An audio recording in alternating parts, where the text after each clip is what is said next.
many of our sons and daughters have gone to fight the Char. Some return to be cared for in Divinity's Reach.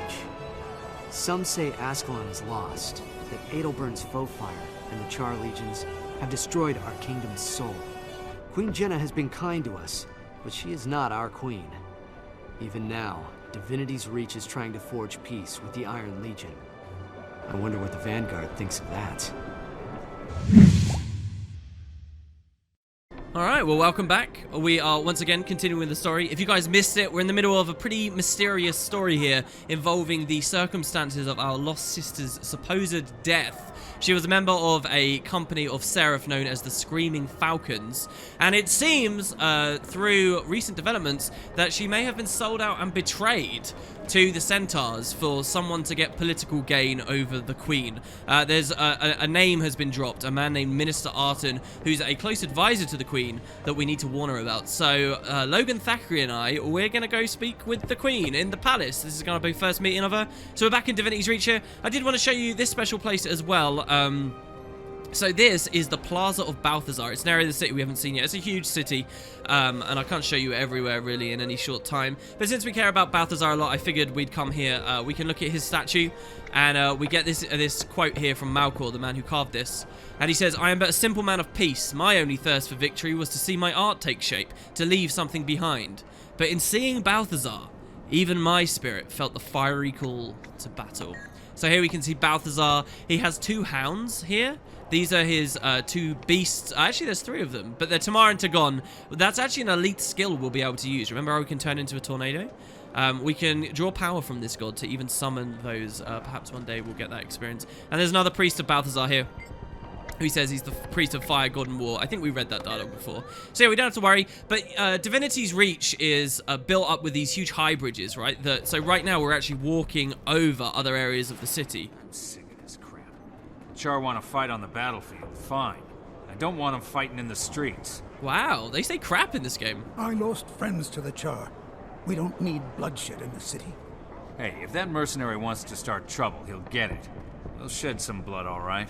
So, these guys are talking about the Char, a race we haven't seen yet, but a bloodthirsty warmongering race that we as humans really don't like very much. They haven't necessarily done much in recent years to attack us here in Kryta, but our Ascalonian friends have certainly suffered at their hands. They're a cruel, mean race that, as far as we're concerned right now, we want to stay the hell away from. So there's a player there running past us. So yeah, if you look around here near the throne room, we'll actually find lots of members of the Shining Blade. You'll also notice my character, by the way, looks a little bit different. I just wanted to quickly talk about this. I noticed this a while ago. I haven't said anything out loud in the videos because it's one of those, when you see it, you'll never be able to unsee it things. But in our conversations, the previous hairstyle we had, there was like some kind of like weird clipping issue above our ear, and it looked terrible.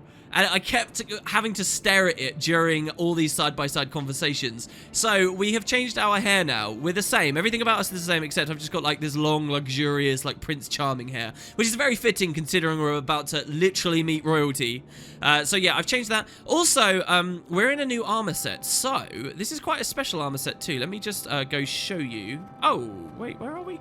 Yeah, let me go show you. So in this game, there are cultural weapons and cultural armor. They're unique, expensive skins that are designed to match the various races. So there's 3 tiers of each. So if we have a look over here, you can see there's 3 vendors with these special blue icons, okay? So a cultural armor smith, tier 1, tier 2, and tier 3. So the tier 1 stuff... What do you need? ...costs like lots of silver per piece. We only have 20 silver, and this costs like lots per piece, okay? Then there's tier 2, which starts costing even more. And then there's the ultra expensive tier 3, which costs tons of gold each. Some of the more interesting systems of the game, I actually wish that the expansions added like a tier 4 and a tier 5, maybe one day. But so what we're wearing right now is, this is actually the tier 1 cultural stuff for our human. So we look pretty good. It's got a crazy headpiece. Very few players wear this. It's got a crazy headpiece. You got like these crazy, ridiculous goggles. We're not going to wear those. We're going to hide those. But I think through this, we're actually still looking fairly elementalisty. But we're a little bit more suited for the Queen. We've also changed our staff. Our staff is more like a Seraph staff here. But I might change off of a staff altogether for these next couple of fights and things. And we'll show you some other elementalist skills on today's video. That could be pretty fun. Because remember, we've unlocked the Earth attunement now. I summon the power of Melandru. And that means we've got even more stuff going on. So, yeah, let's head on in. Accusation.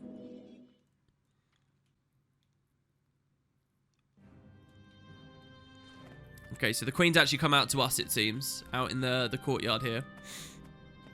Is everyone okay? Well, a bit tense.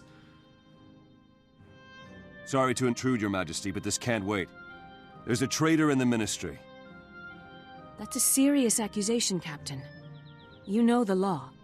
Can you provide the required evidence to back up your claim? We're working on it, Your Majesty. Captain Tervellan confessed that a minister ordered him to reveal patrol routes to the enemy. Screaming Falcons died because of it. Impossible! A minister would never betray our soldiers. I wish this matter investigated immediately, Your Majesty. The Ministry's honor is at stake. Captain Tervellan's command is within my ministerial jurisdiction. I'm the one who works directly with him. I am the one impugned. I'm not guilty of these crimes, Your Majesty. I'm loyal to you and to Kryta. As a show of faith, I place myself completely in your hands. Thank you, Arton.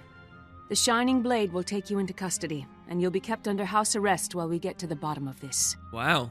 Logan, I remember that one Seraph transferred out of Trevelyan's company just after the Falcons were ambushed. Sergeant Hal. He might know something. How? As I recall, he patrols the eastern edge of Divinity's Reach. Hero, why don't you find out what he knows? I'll guard the Queen. Okay, guarding the Queen, is that really important, Logan? Are you sure you just don't want to get close to the Queen? We've heard the rumors that you two are interested in one another. So, okay, that's fine. The Queen herself, let's say hello. Hello, Queenie. Arton served as a minister under my father, the King. We know very little about this King, by the way. He's always been supportive of my rule. Could he really be working against me? Well, I won't go charming. We won't try and charm the goddamn Queen. We'll have some dignity. We'll say, Captain Tervellan convinced us that he was communicating with Minister Arton, Your Majesty. Find out everything you can, she says. This is deeply troubling. All right, what else we got? So here's Minister Cordicus, the man, again, the bald guy that was overlooking the proceedings before. We saw some suspicion over him. He doesn't seem to be too involved here, though, right? He says, you're stirring up quite a fuss with these accusations. Let's hope you find the evidence to justify this commotion. I will, Minister, and I look forward to presenting it to the Queen, we say. Here's Arton. May Cormyr enlighten you. Doesn't want to speak to us particularly. Fair enough. Here's Anise again. How do you do? Hello, Anise. She says, accusing a minister in front of the Queen? I knew you were bold, but I didn't realize you were fearless. We say not fearless. We're determined. That traitor won't get away with this. And Logan himself.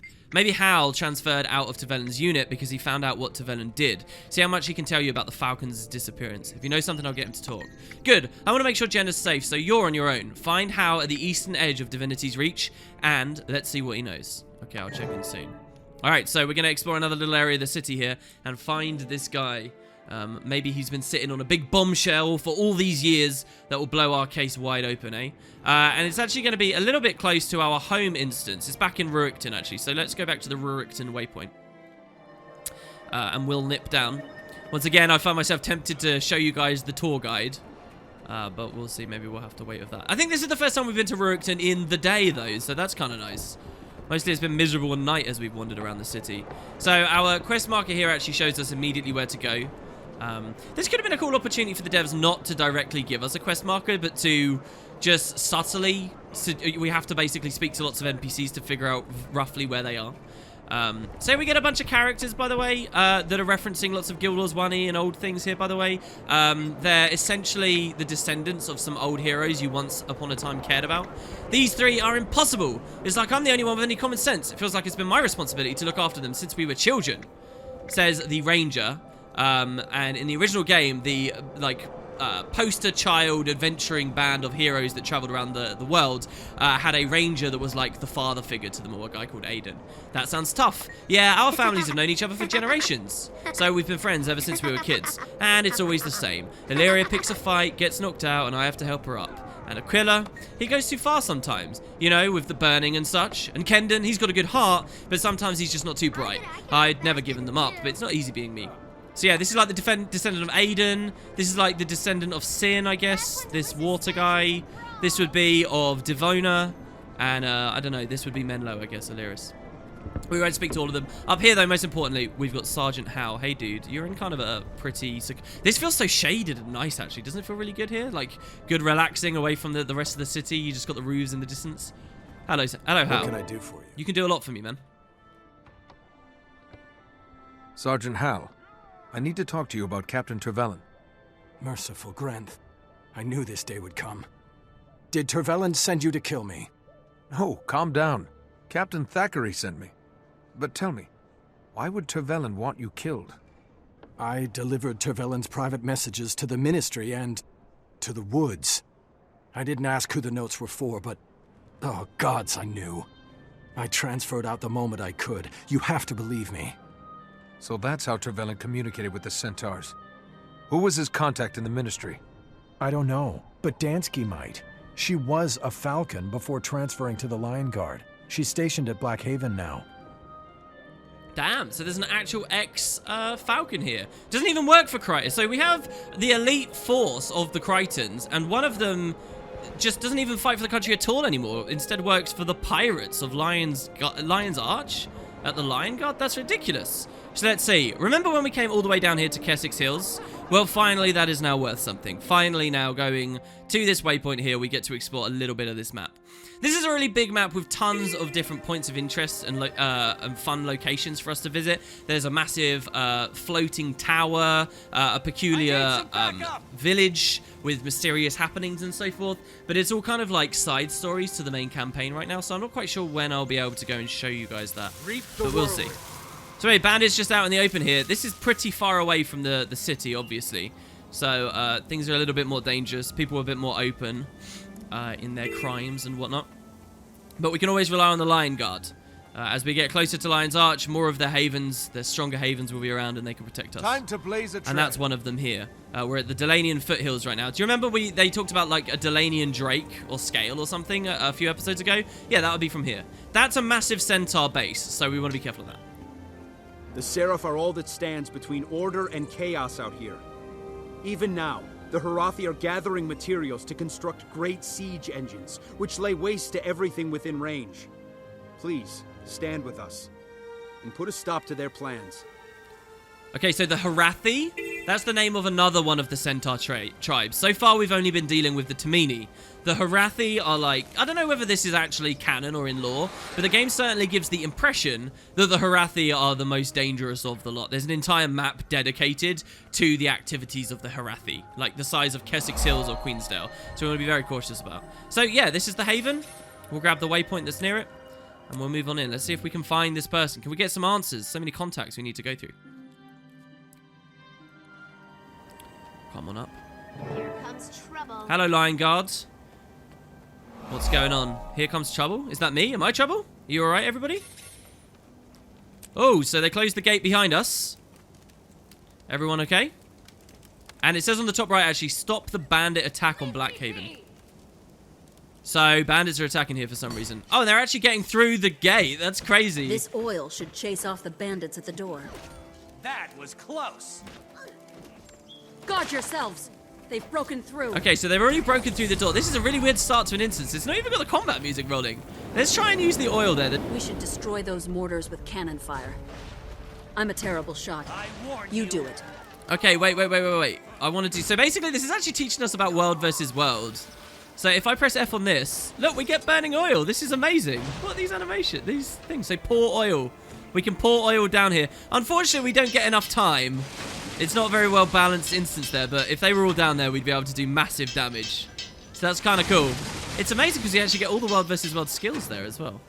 So anyway, we'll blow this up. And the other thing is there are mortars. There's a siege going from the bandits all the way out here. And we want to stop them from dealing with that. So let's move on up. So we can use this burning retreat ability to move forward, as you can see there. We can get a little bit more mobility like that.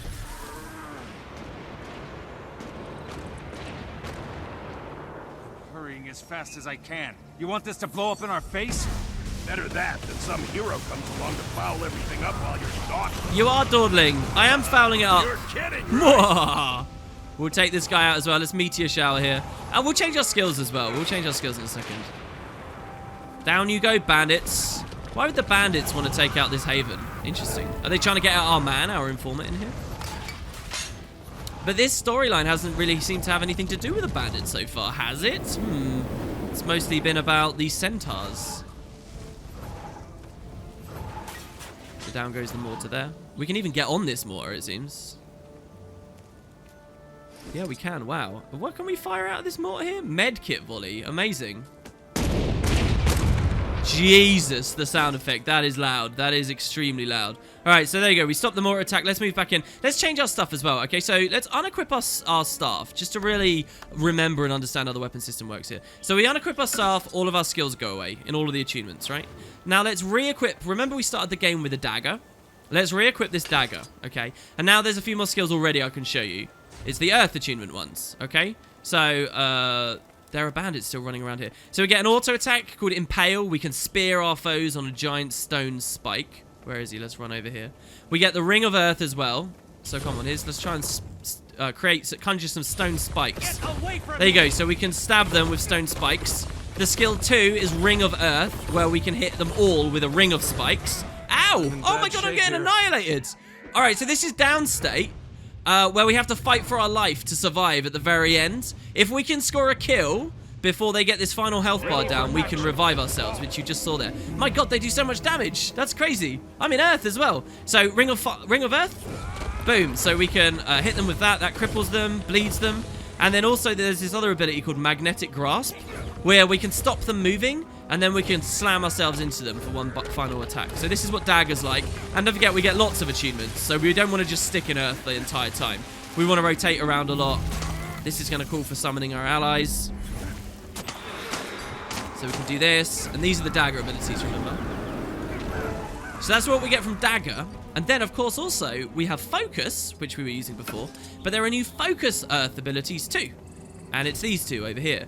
So we get Magnetic Wave, damage foes, cure conditions, reflect projectiles, cripple them. This is a really cool ability. It just sort of like has this subtle animation. It does a ton of stuff.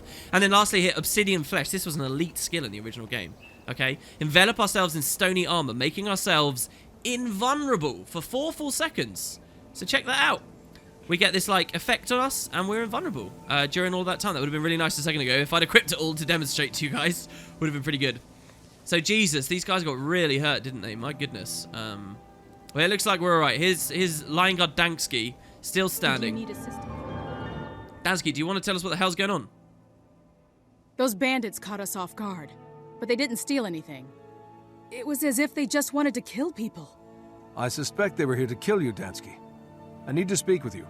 I'm investigating accusations of treason related to the fall of Falcon Company. You have no idea how glad I am to hear that. I always suspected Tervelin was rotten, but I had no proof. Falcon Company was the finest unit I ever served with. If I hadn't been recovering from an injury, I'd have been with them that day. You must know something. Tell me, did you ever see Tervelin meet with a minister? No. My job was to deliver messages for the Seraph. The ones I brought from Tervelin were addressed to Minister Arton, but I know for a fact that Arton never got those letters. After Falcon Company fell, I found out that the guy I'd been delivering them to didn't even work in Arton's office. Nobody'd ever seen him before. I delivered Falcon Company's last patrol route to that guy, too. After the unit was attacked, I put it together, and I just couldn't stay in the Seraph. Do you know the route they were to patrol? Sure. They were supposed to go through the Keswick Hills. Here, I'll mark it on your map. Wow, so this goes really deep. So essentially, they faked it to make it look like Arton's the crooked minister. But in fact, it's someone else is the crooked minister. And he'd been collaborating through a different person. Very, very, very sneaky. And not even Tervelin knew who the real puppet master was? Curious. So, yeah, we could, by the way, all these guys that are injured here, we could go revive them and help them out. But we don't have to worry about that too much. So let's just, let's leave that. Actually, hold on. Do you have anything else to say, Dansky? She says, I don't have time to talk. And we could say, well, I need you to answer some questions. She says, I suppose if it's important, what do you need? And we could say, well, tell me about serving under Captain Tervelin. Did you know that he betrayed Falcon Company? Tervelin's a horrible man and a bully, she says. Serving under him was no picnic. Asking questions was like volunteering for corporal discipline. We need to keep our mouths shut. Is there any chance that part of Falcon Company could still be alive? If the Centaurs took them captive, they sell the prisoners to human slavers. There's a bandit camp to the east that dabbles in the slave trade. You could look there. It's kind of funny. It's like that conversation almost would work without the cutscene we had a second ago. Kind of odd. But there we go. All right, let's bail out of here. So I'll show you one final thing with our skills now, guys. One final thing. So as we walk towards the cave now. So this is dagger focus, but I've never shown you dual wielding daggers. So if we dual wield daggers, once again you'll see our skills change. Now the left 3 don't, because we still have a dagger main hand. But because we swapped the focus, which dictated the second 2 skills, to another dagger, the second 2 skills have changed. So we now are a dagger elementalist. Very famous sort of playstyle and builds. And we get all these different abilities in our offhands, okay? So we get an earthquake. We can trigger a quake at our location, knocking down foes and doing big damage. So anyone gets knocked down there. We can use this, churning earth. Make the earth churn, crippling nearby foes before unleashing a seismic wave that damages and bleeds them. This does 12 bleeding, guys. A huge lock-in ability that we get locked into before we can finally finish casting. So you get that. Over in air, you get this ability as a dodge roll. It's called Updraft. It's a dodge roll that won't cost any endurance, basically. Gain swiftness from a gust of wind that launches nearby foes. So everyone that is near us when we use this gets knocked back. And we get a bit of swiftness from it as well. So that's a good skill, really powerful. You can use like the updraft and then another powerful hit. This is one of my favorite elementalist skills in the entire game. Ride the lightning. Again, was an elite in the original game. Ride the lightning to your foe, then strike all nearby ones with an electrical burst. And if a foe's hit, then the skill's recharge gets halved. So, look at that. Oh, it's so good. And we got Spike Trap we can get rid of on the ground here as well. So you can charge around with Ride the Lightning, and you can use it much more frequently if you're actually using a fight, basically. So you got that. In water, we get an aura. This is the Frost Aura. I've already shown you through some combo fields. So we can get like a watery aura, reduces our damage, chills people that attack us. We can heal ourselves with a splash of water. And then finally, over here in fire, we get another fire field. We get a ring of fire, as you can see here. And we also get this ability here called Fire Grab. So I'll show you Fire Grab, right, on this center. We can set someone on fire. And if we Fire Grab someone on fire, we do a huge chunk of damage. Because I have so many like associations with playing Dagger Ellie, the sound of that fire grab, that whoosh noise, it will be like locked into my memory forevermore now. Is like a really fun thing to hear because it usually means some meaty hit has just landed and you might have killed someone in PvP or done something very cool. So yeah, there's a really dangerous spider over there, by the way. Extremely dangerous. Will annihilate us if we're not careful. And a centaur's attacking us. There's another player over there who's just been locked in this cocoon and could potentially be killed by the spider. Like, genuinely, I don't think that guy stands any chance. Should we watch him from over here from safety? We will die if we try to take that fight, so we just got to be careful. Let's kill this centaur here as well. Let's watch. Ready? So he's been stuck in a cocoon again. And the spider's going to try and eat him alive. Will he survive? Oof, look at him. Look at his health. Go, Juso Moto Boy. You can do it. Oh, no, he's down. So he's fighting for his life now. He has to kill the spider before the spider kills him. And it looks like the spider's going to finish him off. He's almost dead. There's a Minion Mancer Necro running in to try and save the day. But he's failed. Now, the Minion Mancer's been hit. That's a really deadly spider. We have to be super careful of that guy. So, yeah, I think the Minion Mancer's going to be dead as well. We're standing at a waypoint where everyone can respawn. But I'm not enough of a hero to be able to defend them from that. So, yeah, let's just go into the cave and see if we can find our sister. Come on. Liberation. This has got to be it. At the end of the road. Is she still alive? Captain Thackeray, you made it. Hal's information led me to a lion guard named Dansky, who used to deliver messages for Tervelin. Minister Arden's not guilty. Someone was framing him to take the fall if this treason was ever discovered. It's got to be someone else in the ministry. Someone with money, power, and ambition. Destroying Falcon Company weakened the Seraph and turned public opinion against the Queen. It was a clever plan, but it almost worked. I want to see if these bandits have any answers. And if Duena is smiling on us, find my sister. Let's go. Well, let's see if she's smiling. Hey, Logan. So he says, so it's come to this. People turning on each other when we need to be working together. If we can't trust each other, we can't possibly face the dragons. Okay, so he at least recognizes that there's a threat of dragons against the land. Mostly we've been dealing with domestic things so far. If that's true, then why are the Ministry Guard and the Seraph constantly arguing? Why all this treason?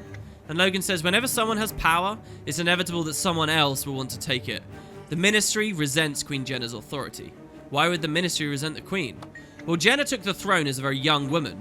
When her father died, she was the only heir. And for a few years that it took her to settle in, it was the Ministry that had control. It was difficult for them to convince them to give it up again. I see. So the king dies, the Ministry hold the throne for a while, and then finally the Queen comes of age, and now they want their power back, essentially. They resent what she's got. This is Logan's theory about what's going on anyway. We say also that there will always be villains, Logan. I suppose that's why there needs to be heroes. Bit of a cheesy line, really. He says, like me and like you. You've done tremendous deeds for Kryta. They won't be forgotten. Well, I wish there was a way to get them to work together. Thanks, Logan. I mean, yeah, ever since we helped in Shaymore, really, we've been doing pretty incredible stuff. So, yeah, we're going to fight the bandits. You'll notice on my compass down here, there's something really exciting going on. The enemies in this instance are actually marked by red dots. That's something very rare in this game. That doesn't happen very often. But in some of these early personal story quests that they designed from years ago, it is still something you can see. So enjoy it while you can, guys, because you don't often get this luxury. So anyway, the cannon was fighting us. We can blow it up. Oh, that looked good, didn't it? That looked good. You must admit, guys, not too shabby.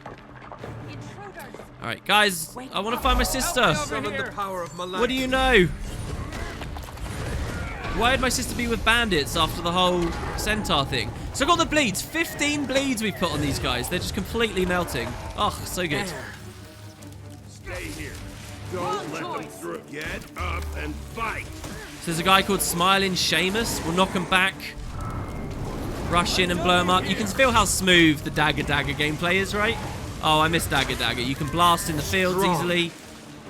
Dagger feels really good. This is what I always played. When I first got this game, this was what I always played for PvE, for the start of the game. This was my favorite way to experience Elementis. Because it was just lots of swapping around and...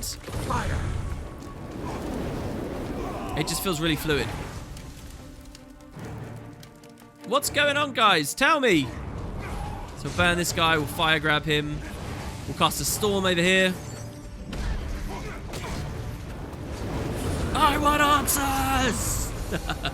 I need your help. Who were you working for? Who set this up? Caudicus. But you'll never prove it. Curse it all.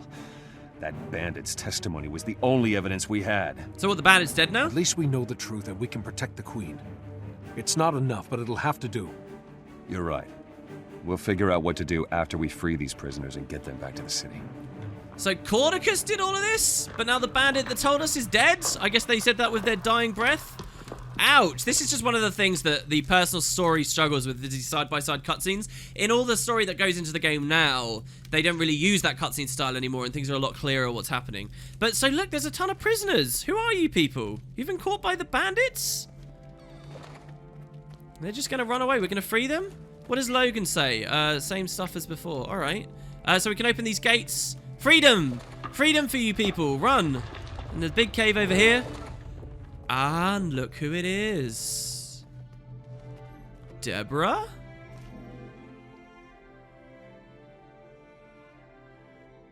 Deborah! Merciful God, you're alive! It's going to be okay. I'm here. Am I dreaming? Is that... Grenth torment me? Is it really you? You're safe now, Sergeant. Can you tell us what happened to the Falcons? Captain Thackeray! Sir! We were ambushed by centaurs. They knew our patrol routes, our tactics, everything.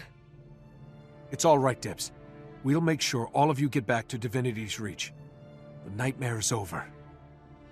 Thank you. And thank you, Captain Thackeray. You're both heroes. I'll take these Seraph home and inform the Queen so that Minister Arton can be released. No more innocents will suffer from this treasonous plot. Good work, hero. The truth came out and these Seraph were saved. All because of you. Man, that feels pretty good. Hell yeah, so we meet Deborah. Our sister is alive. And the game does something really interesting here. Like, how do you handle in an MMO having the sister of your player character be a thing. And what's funny and really cool, and one of the reasons I wanted to show you guys this story quite desperately, is Deborah actually has quite a lot of involvement with the plot going forward. Dare I say, in some respects, may even end up having more than us. So yeah, she's here. And another really interesting thing here is, remember at the start of this chapter we got to say where we're from. If I said I was from Cantha, she would be sort of looking a bit Asian here. If I said that we were from Alonan, her ethnicity would change again. And so that's like a nice little touch, and that's why they ask us earlier on. And we get reunited with our sister. She says, "You never gave up on me, thank you. I'm lucky to have a hero in the family. It's alright, Deb, I'm here now. Those bandits will never threaten you again." So happy endings all round, really. Let's speak to some of these other prisoners. Sure, I'm glad to see the colours of the Seraph. If you and Captain Thackeray hadn't shown up when you did, there wouldn't be anything left of me to rescue. Thanks. Yeah, look, this guy's totally messed up. Look, he's got a patch over his eye. It's okay, you're safe now. Don't try to talk. Ha! Tell those centaur slags I ain't dead yet. They beat me, starved me, tortured me, and tried to sell me as a slave. But I'm still upright, with a little help from this wall here. Everything's gonna be alright. You're safe now. Deborah always said her family'd never forget her. There ain't much left of Falcon Company, but we'll be back. Thanks to you. She was right, get some rest. You'll be home soon. And so Logan as well. Meet me back at my office after your sister is settled in. Brilliant. He says, "Nice work. The Seraph will transport these injured soldiers to Divinity's Reach, and they'll be given a hero's welcome. Thanks, Logan. We'll never forget what you did for us today." So we get our sister back, and indeed she will actually appear in our home instance from this point onwards in the story. And I guess that just leaves us with one last big question. What about Cordicus? What exactly is his involvement with the bandits? Well, I guess there's only one thing left to do, and that's find that out. Even now, Divinity's Reach is trying to forge peace with the Iron Legion. I wonder what the Vanguard thinks of that. My name is Logan Thackeray. I'm human, a citizen of the nation of Kryta. I defend Divinity's Reach.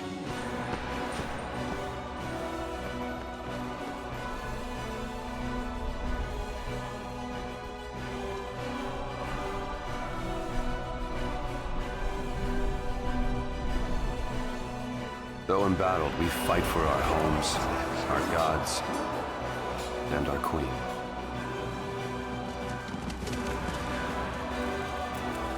Nothing can break our spirit. Your faith is your weakness, human. Name Ridlock Brimstone. Rank Tribune. Duty Vanguard for the Black Citadel.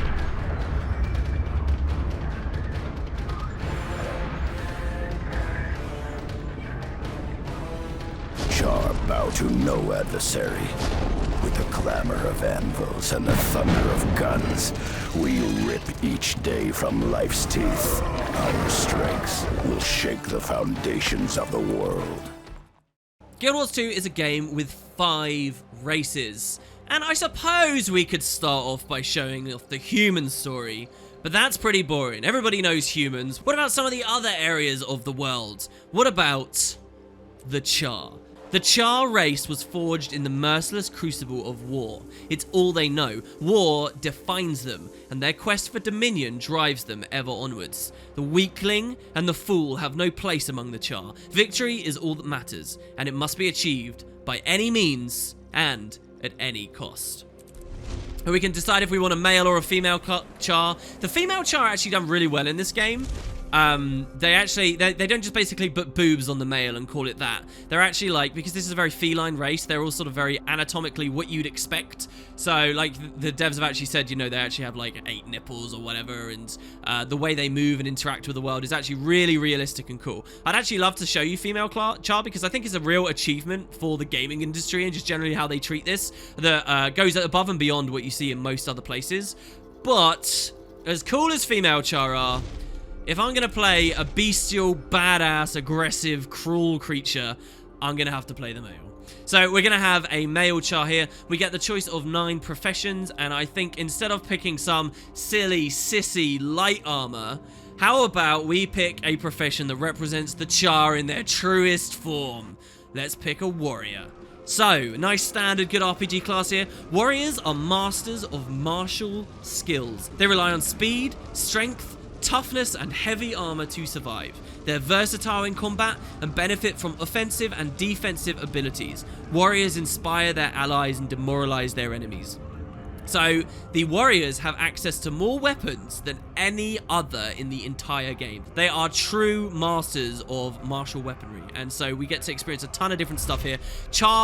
Warriors, especially these days in the game, feel extremely meaty and weighty and badass with their attacks, and I can't wait to show you some of their stuff. So yeah, we'll do a little bit of character creation. I could make this guy look a ton of different ways. I don't want to mess with it too much because it could take me forever. But for example, like fur here, if we turn our armor off, there's loads of different fur patterns we could go with. We could make him look like, you know, a classic Char. We could do all kinds of different things. Again, I'm not too good at character creation, so we'll just make him look badass and scary and cruel and leave it there. I'll see you guys in one moment. And in fact, actually, they just added some special new Char faces and things to the game. So I might customize his face and make him look a little bit different. Literally just the patch, just as I started recording the series with you guys, they added some totally new Char horns and things. So maybe we'll use those on the character. That could be pretty fresh. That could be pretty good. So yeah, if a part of this series is showing off the game in 2018, maybe that'd be a fun way of doing things. So yeah, let's make some decisions then. So as a Char, what do we get? I wear blank on the battlefield. Because of this, I am recognized and given the proper respect. What do we wear? A spangle helm? A Galia? Or no helm at all? I like the no helm at all. A true warrior doesn't need a helm. My enemies will cringe and falter when they see the fearless determination on my face. Though trouble may follow me, I use my ferocity to overcome it. I'm ferocious. Threatening violence gets me further than anything else. I'm a natural, though I do try to use my powers of intimidation for good. I am proud to be... which Legion? A Blood Legion soldier, an Ash Legion soldier, or an Iron Legion soldier? So, one thing about this race is they have no, like, singular organization and government that structures them all. They don't really agree on who should rule all Char. So they're actually split into several high legions. There are actually 4 of them, but only 3 are playable. One of them's like an evil faction we'll get to know fairly soon. So the Char we meet of Guild Wars 2 are generally living in Iron Legion lands. Okay, so Iron Legion Char march to the boom of war machines. The Iron Legion has ignited their industrial revolution. They perfected metalwork, cannons, and most importantly, guns. So these guys are like, they're not just, they're warmongers and they're strong and they're powerful and vicious, but they're also intelligent and they've learned how to build tanks. And as we play through the story, we'll find them manufacturing helicopters and all kinds of stuff that's ended up using in the war effort against the Elder Dragons. And so this is kind of the homeland of the Iron Legion, really. It's the Iron Legion that took over Ascalon. There are some other legions, though. We can't really visit where they come from, but there's the Ash Legion, who are sort of stealthy, backstabbers, and then there's Blood Legion. And to me, the Legion that represents the Char better than all, even though mostly it's Iron Legion situation stuff in Guild Wars 2 of today, it's the Blood Legion. I want to play a Blood Legion Char. I'm Blood. I charge straight into battle. The Blood Legion pushes to the front line in any combat. We're powerful and bold, and none can match our prowess on the field. So I want to make like a hyper-aggressive, scary, intimidating melee killer. And we may elite specialize him to become a berserker later in the game after we've mastered the warrior profession. Should be pretty good. So I would die for my warband. So our warband is like our family. They're the people we fight with. We bond with them from a very young age. They're not necessarily blood relatives of us, but we spend so long with one another, they feel like that, okay? I would die for my warband, especially who? And we get to choose a specific ally of ours that we care the most about. So there's Maverick. They all have different personalities. I won't read them all. I think we'll pick Clawspur, though. Clawspur lets his blades do the talking. He's extremely calm and quiet, even for a thief. While others are making threats, Clawspur is silently positioning himself to make a quick kill. Good thing he's on my side. I think he's going to balance out the kind of character I want to play perfectly. There's like a comic relief guy as well, Dinky, the sort of the runt of the litter, if you will. There's a guy that's very similar to us. And this guy will go on adventures with us for a long time. He's going to be like our best friend. Like even more so even than Farron felt to our human. And so, lastly we have, they tell me the soldier that sired me is a loyal soldier. So this is a story to do with our father, right? Was our father a loyal soldier, a sorcerous shaman, or an honorless gladium?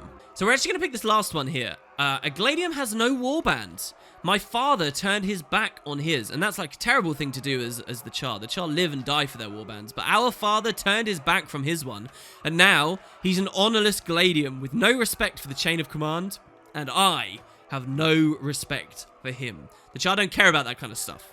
So that's very cool. So there we go. This is who we are. Though trouble may follow me, I overcome it with ferocity. I'm a soldier in the Blood Legion, and my warband is my family. I would die for them, especially Clawspur, my sparring partner. They tell me my sire is an honest Gladium. I have no respect for him, and I refuse to live in his shadow.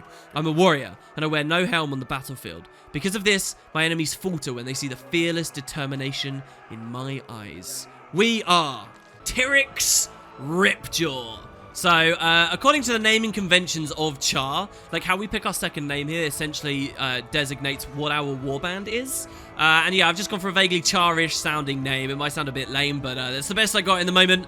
Let's jump into Tyria.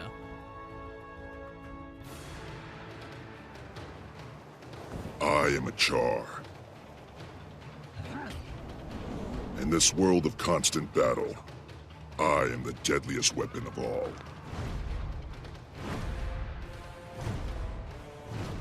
I respect no authority but the clenched fist of my legion. With engines of destruction, we have killed our gods. We reclaimed our homeland of Ascalon, and we planted victory banners on the graves of our enemies. Yet, if we waver, it could slip through our claws. Victory at any cost. The Blood Legion is my mother. The Blood Legion is my father. We Char are born into battle. We live on the fields of war. And I will die fighting. I'm a soldier, a ground pounder, frontline infantry. I face the enemy head on. I've earned the respect of my comrades, and forged alliances I can call on in time of need.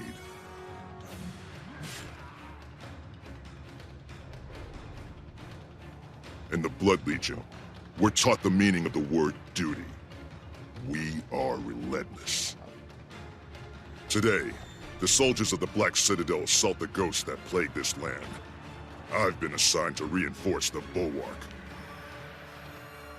Let the Ash Legion strike from the shadows. Let the Iron Legion build its machines of war. I will not stop fighting until the only thing left standing on the field of battle is me. This is my story.